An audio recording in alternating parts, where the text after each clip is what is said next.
Today, I want to talk about how living too much for other people can slowly disconnect you from yourself.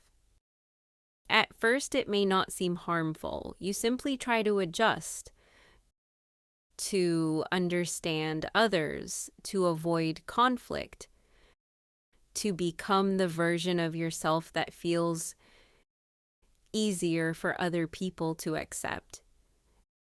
And little by little, this pattern can become normal.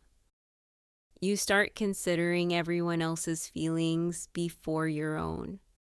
You start prioritizing other people's comfort over your own emotional needs.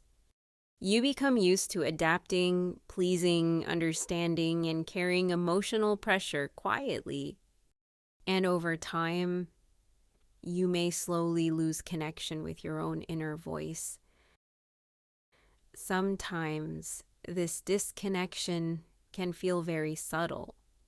You may still function normally. You may still work, socialize, create, smile, and continue your daily life. But inside, there can be confusion. You may begin asking yourself, what do I actually want? What do I truly feel?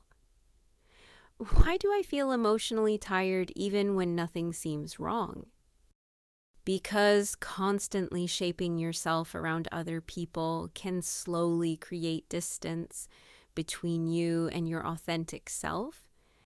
And sometimes people become so focused on being accepted that they stop asking whether they even feel emotionally safe, peaceful, or fulfilled in the environments they are trying so hard to stay connected to.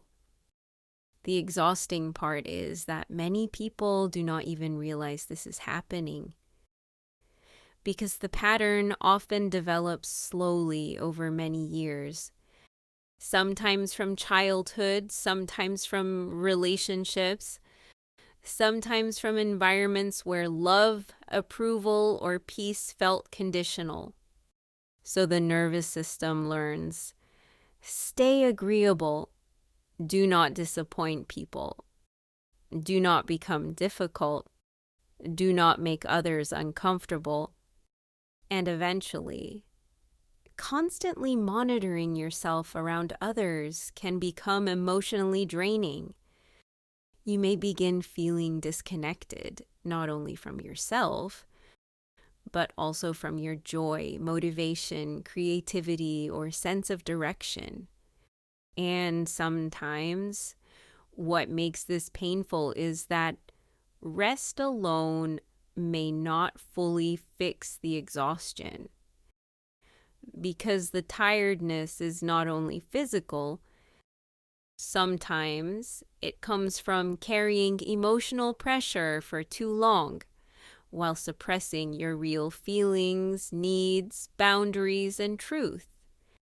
Maybe part of healing is not only learning how to rest, but also learning how to return to yourself again.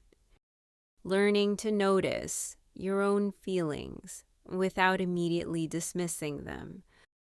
Learning to make decisions that feel aligned for your mind, body, and heart. Learning that your needs matter too. And maybe one of the most difficult parts of healing is realizing how often you abandoned yourself just to maintain connection, approval, or peace with others.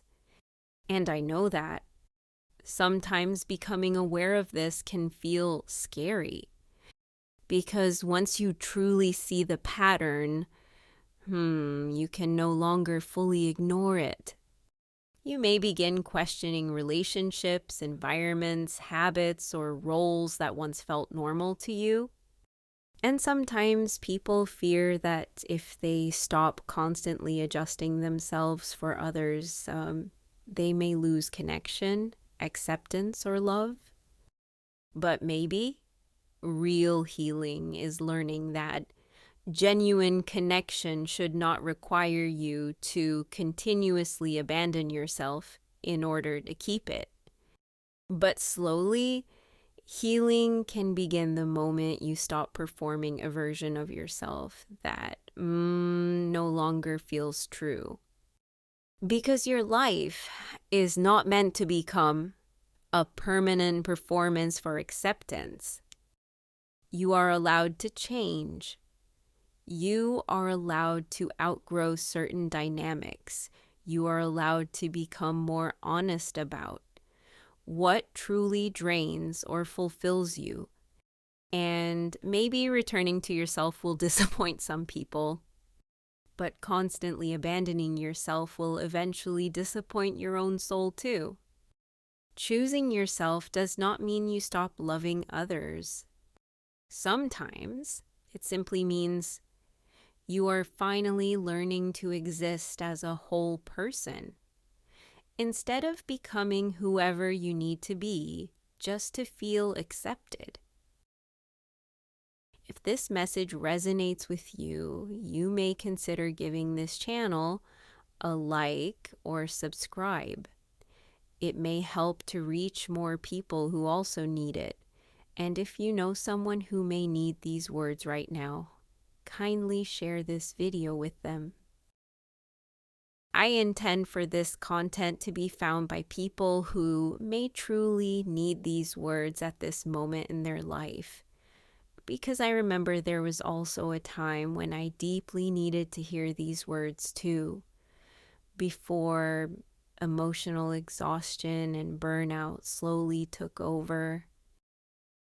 A simple reminder can help someone feel a little less lost, a little less alone, and a little more connected to themselves again.